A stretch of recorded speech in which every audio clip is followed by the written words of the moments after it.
Jason Sobel atop the leaderboard when it comes to some of the great minds in golf media. He is on Twitter at Jason Sobel TAN. He does great work with the Action Network. Also heard on SiriusXM, PGA Tour Radio, Golf Channel, ESPN, you name it. The guy is dedicated to the sport and excited to point out some of the highlights of his career so far. I'm Bryan Fenley, an anchor for Fox Sports Radio. I'm on Twitter at Bryan Fenley. Jason, first of all, I know you're a very busy guy, so I'm really grateful for a couple moments of your time.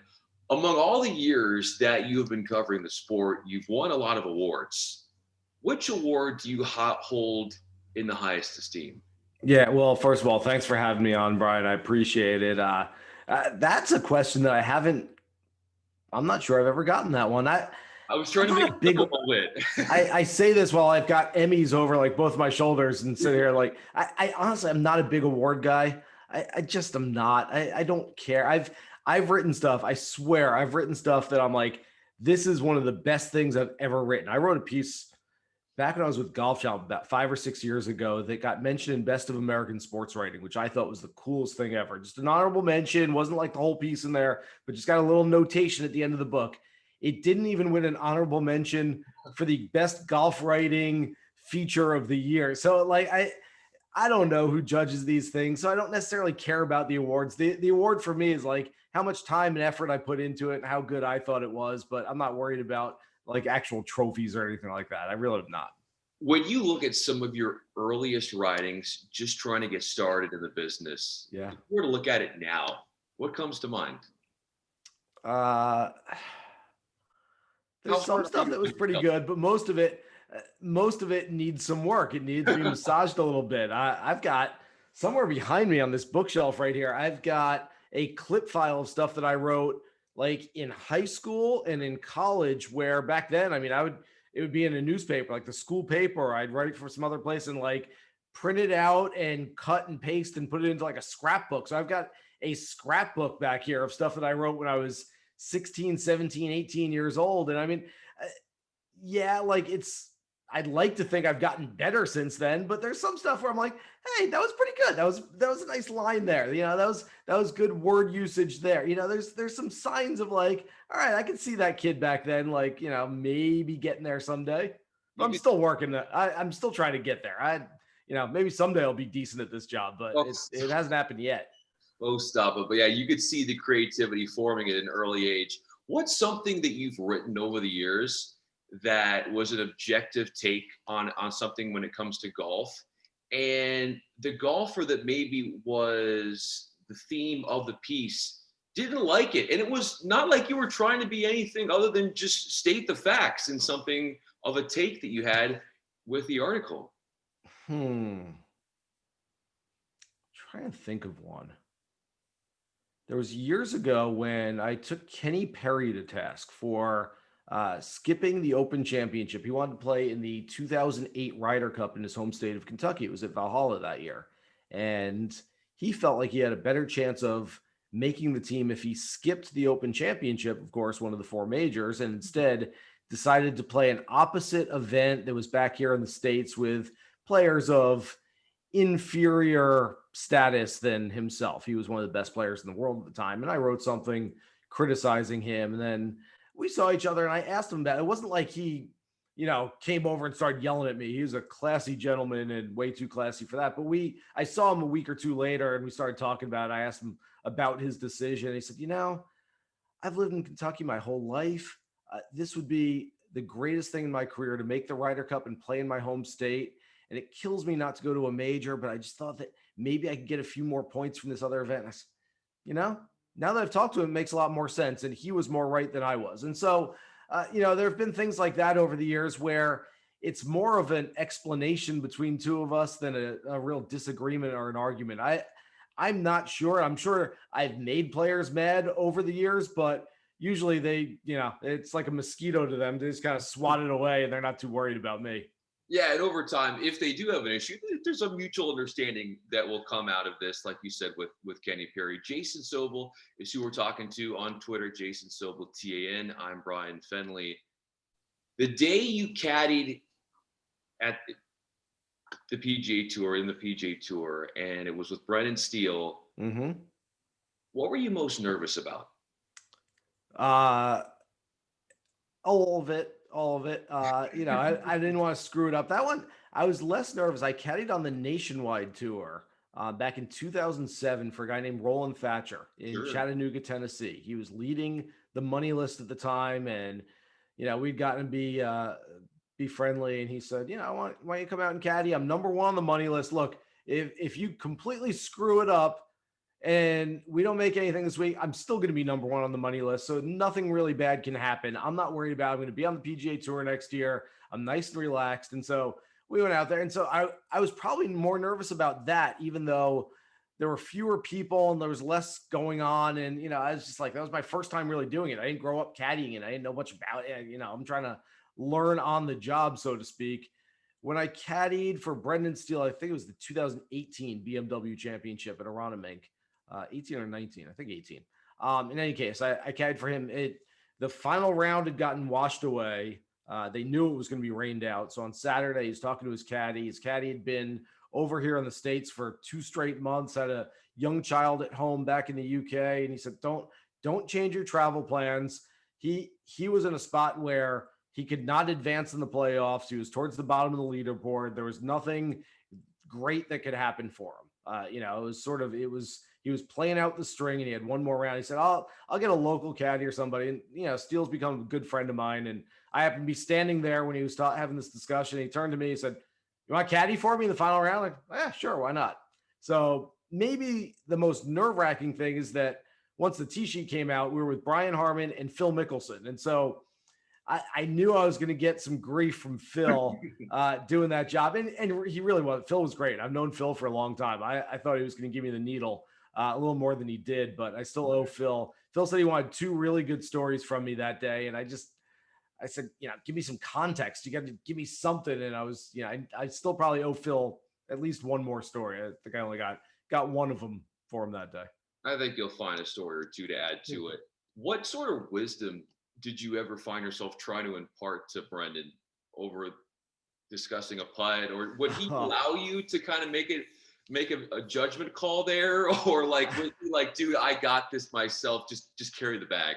So first of all, it was the most low key round ever. Okay. It's a Monday. The final round got washed out on Sunday, so it got pushed to Monday. We're on the opposite side of the course from the leaders, so we weren't even like anywhere near any fans or anything like that, other than 3 of my idiot friends who decided to walk around and yell my name the entire time as I was caddying. So I think there were 2 moments where I tried to impart some wisdom. One, he said, he was sent over a putt that had about, I'm telling 8 feet of break right to left over this huge slope. And he said, what do you think? And I'm standing next to Phil and I'm looking at it. He goes, I think it goes left. And I made Phil laugh. Phil liked it. So that was one. And then another hole, it's probably like the 14th hole of the day for us or something like that. He said, hey, I got about 158 here. Give me the 9-iron. I kind of look at him. I like 8. He kind of looks at me. He goes, okay, give me the 9. And he hits 9 and it comes up about 25 feet short. And I kind of, the whole way walking up to the green, I said, I don't know, 8 might've gotten there. I'm just saying. And they rolled in a 25-footer and just stared at me. Oh my gosh. I go, okay, cool. Good call. That was the right club. What was it like when you were touring Arnold Palmer around ESPN, and how that experience conversing with him helped further foster your worldview that this guy is just a national treasure? He's the best. He was absolutely the best. This was August of 2009. And for those people listening right now, they might know the old commercial where Arnold Palmer pours himself an Arnold Palmer in the actual ESPN cafeteria. So my job that day, really tough job. I basically picked him up at the airport. He flew in on his plane. I mean, I'm telling you, when I say he flew his plane, like his plane landed right in front of me, 10 feet away. The steps come down and he just comes out of the pilot's seat and walks down the steps and says, hi, Arnold Palmer. Nice to meet you. I'm like, yeah, no kidding. I was 5 feet away from him for 12 hours that day. And we had a blast. I mean, he is just a normal, genuine guy. By the end of the day, gotten a little tired. Couldn't wait to fly back to Pennsylvania and Latrobe. Sorry, it was the Yeah. town I was thinking of. Fly back to Latrobe, sit back in his recliner all night, and have a little Kettle One. So that's all he wanted to do, and just a normal guy, but just, I mean, so much more than that. He was so gracious to everybody. I mean, everyone there wanted a piece of him. By wanted a piece of him, everyone wants a picture, an autograph, shake his hand, tell him a story, and he was absolutely great with all of it. So he was tremendous. I remember being with Golf Channel for a time as well. Not long after that, I went to a Christmas party where Arnold Palmer was at the Golf Channel holiday party, and my wife was about 8 months pregnant at the time. And he sees her, he goes, "You've been having some fun." He was great. What was it like witnessing the commercial? Were you right there, hands-on, witnessing them putting that together? And how long did it take to finish that thing as far as the production? Probably took an hour. It was about 20 takes. The cooler part of that was they went and did some, I guess, sort of outtakes afterwards. And they took a couple of cups filled with Arnold Palmer's and they put them 20 yards away. One here, one there. And they said, one of the producers there, I guess, said, "Hey, Mr. Palmer, you want to try to chip a ball into this cup of Arnold Palmer?" And he's like, "Seriously?" They're like, "Yeah." I mean, he was 78 years old at the time. I mean, like, I don't care if you're, Rory McIlroy in your prime, like chipping a ball into a cup that's this big from that far away is not easy. I mean, you might be out there for an hour trying to do this. He took 3 swings, got it pretty close. He was doing okay. On the 4th swing, he dunked it right in the middle of the cup. That was awesome. I mean, there were like 15 of us standing around. It was like no big deal. It was like this private little thing with Arnold Palmer, and he knocks it right in the cup. And he was like, "All right, that was good. We done now? You got that?" And okay, cool. And it was cool. It was really neat. Jason Sobel is with us. I'm Bryan Fenley. What is the most unimaginable thing you've ever seen on a golf course?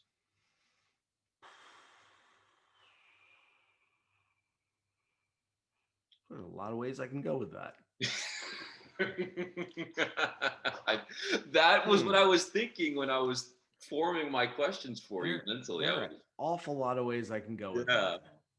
I mean, I'd say less PGA Tour stuff and more. I mean, I've got a place where I play with 100 of my buddies on any given day, and we'll go out there, and I mean, we will get some like 9-on-9 E9 scrambles where we've got guys from +5 handicap pros to 27 handicap hackers who are all playing together in these groups, and everyone's having a little beverage with them. And I mean, that can get pretty ridiculous out there. So, I don't know that I've ever seen anything on the court where I'm like, "Oh, that was I mean, there's been stuff with Tiger, both on the positive and negative side, but we've all sort of seen that and been around that. But yeah, I mean, I don't know if there's ever been anything where I'm like, that I cannot ever believe that happened. But we've all seen, shots that were destined for the water that somehow hit a tree and go bounce into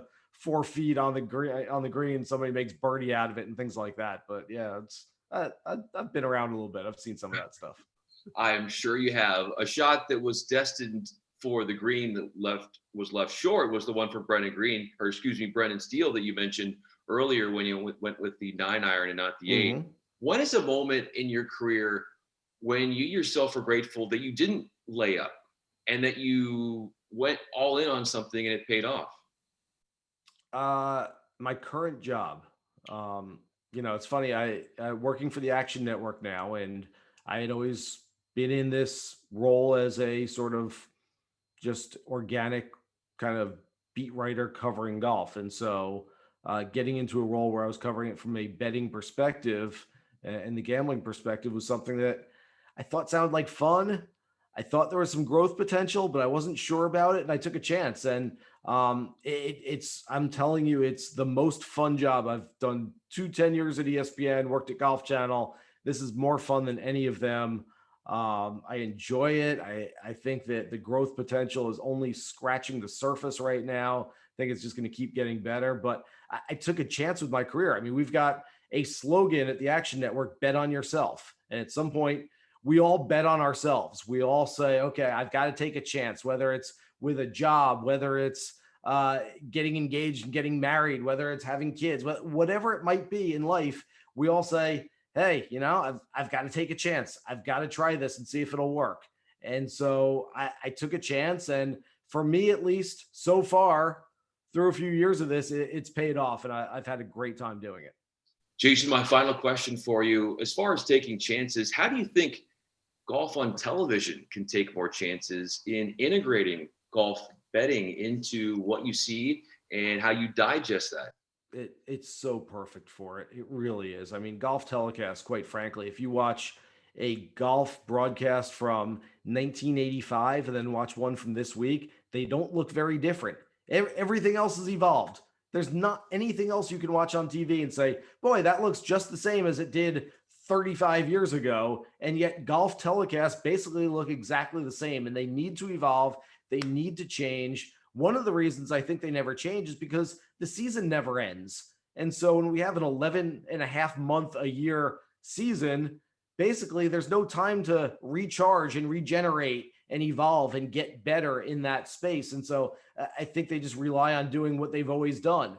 But yes, I think moving forward, it should look like pop-up video, those old things they used to do on VH1 or MTV where, there's little graphics on the screen the entire time. Like a guy's standing over a putt. Hey, he's got a 47% chance of making this, which means if you bet on him, you get right about even money. Or, hey, this guy started out the tournament. He's standing over a shot on Saturday, started out the tournament at 65-1. Right now, he's 5 shots off the lead. He's gone down to 37-1. Why are we not seeing that? It's in the context of gambling, which I think a lot of people are into, but I also think it just helps the theme of the event. Even if you're not betting on stuff, and I tell people this all the time, even if you're not actually putting your money on golf events, you read our stuff, you watch our stuff, listen to our stuff to become smarter about what you're watching. And I think seeing those odds at least puts it in some sort of context as far as, okay, this guy wasn't one of the favorites, but now that he's moved up the leaderboard, he is one of the favorites. Doesn't mean you have to be putting money on him or putting money on somebody else, but just kind of makes you a smarter fan, I think, when you're watching and that stuff's available. So yes, moving forward, I think there is a lot more that can be done. I will say kudos to the PGA Tour. They did it last year, at least at the event at Shadow Creek, where they had some odds on the screen throughout the weekend. I think that was sort of a trial run. I would have set an over-under for like 2023 for that actually taking place, and they are way ahead of schedule. So I don't know that it's going to become a regular weekly thing on tour immediately, but I do think that by the time we get to that point, by the time we're 2-3 years from now, that's going to be a very usual thing on broadcast. I think we're going to see a lot of evolution. I misspoke. This is going to be my final question. Keep them coming. The platform, I'm having so much fun talking with you, Jason.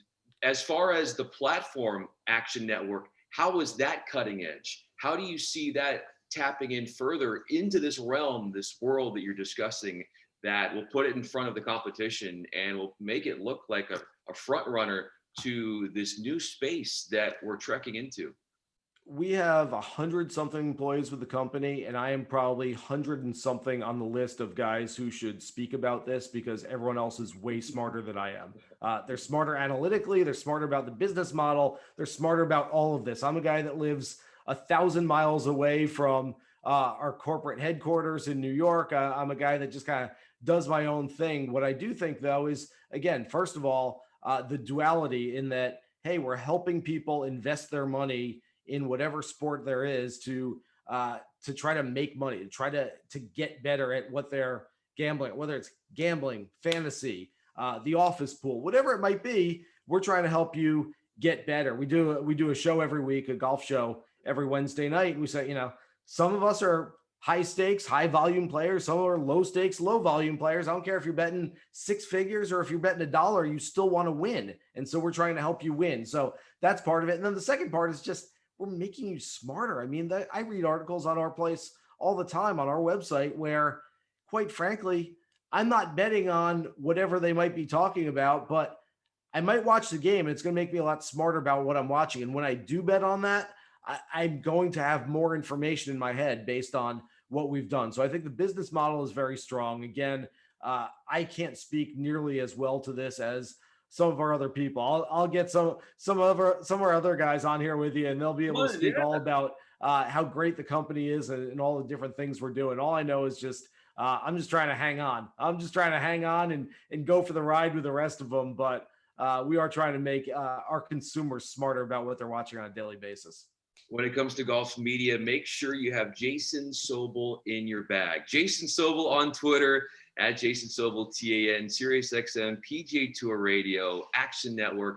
I'm Bryan Fenley. Jason, this was so much fun getting to chat with you. Really enjoyed it. Hope that one day our paths cross again. Absolutely. Thanks for having me, Bryan. I really appreciate it.